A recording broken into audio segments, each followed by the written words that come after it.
ତମେ ଯୋଉ ପାଟିରେ ବାଜାଟା ବଜଉଛ ଏଇଟା କୋଉଠୁ ଶିଖିଲ କେମିତି କଣ ଶିଖିଲ ଟିକେ କହିଲ? ଆଜ୍ଞା ଆମ ଗାଁରେ ଜଣେ ବାଜାଟା ବାଡ଼ଉଥିଲା ଯେ ସିଏ ମୁଁ ତାଙ୍କଠୁ ଦେଖିକି ବଜେଇଲି ହେଲା। ବଜେଇ ବଜେଇ ମୁଁ ପୋଖରୀରେ ବସିଥିଲି ହେଲା।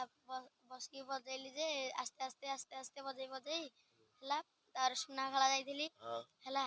ପବନ ହଉଥିଲା ବସିକି ବଜେଇଲି ବଜେଇଲି ବଜେଇଲି ବଜେଇ ବଜେଇ ହେଲା।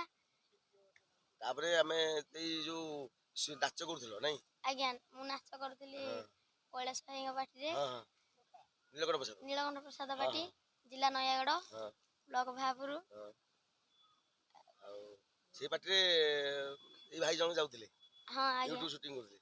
ତମେ ଏଇ ବାଜା ଦେଖିକି ତମକୁ ଇମ୍ପ୍ରେସ ହେଇକି ତମକୁ କହିଲେ ଟିକେ ଭାଇ ବାଜାଟା ବଜାଅ ନାଇଁ? ଆଚ୍ଛା ଦେଖିକି ବାଜାଟା କେମିତି ଆପଣ ବଜଉଛନ୍ତି ଦେଖିକି ଟିକେ ପକେଇଲେ ପକେଇଲେ। ବହୁତ ସୁନ୍ଦର ପିଲାଟି ଦେଖିକି ପକା।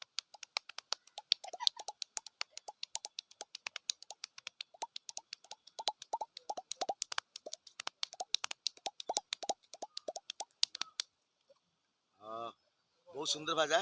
ଯାହା ହଉ ଭଗବାନ ତମକୁ ଅଧିକରୁ ଅଧିକ ସେଇ କଳା ପ୍ରତି ଆଉ ଇଣ୍ଟରେଷ୍ଟ କରନ୍ତୁ। ଆଗକୁ ଆଗକୁ ଯାଅ। ଦର୍ଶକ ମାନଙ୍କୁ ଆଉ ଟିକେ ସେ ବାଜାଟା ଦେଖାଅ।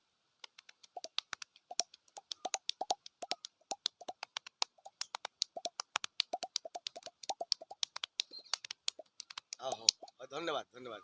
ବାଜା ବହୁତ ଭଲ ଲାଗିଲା। ଆଉ କଣ କହିବେ ୟୁଟ୍ୟୁବ ଚ୍ୟାନେଲ? ଆଜ୍ଞା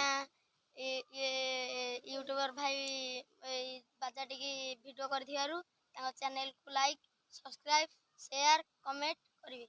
ରହିଲି, ଜୟ ଜଗନ୍ନାଥ।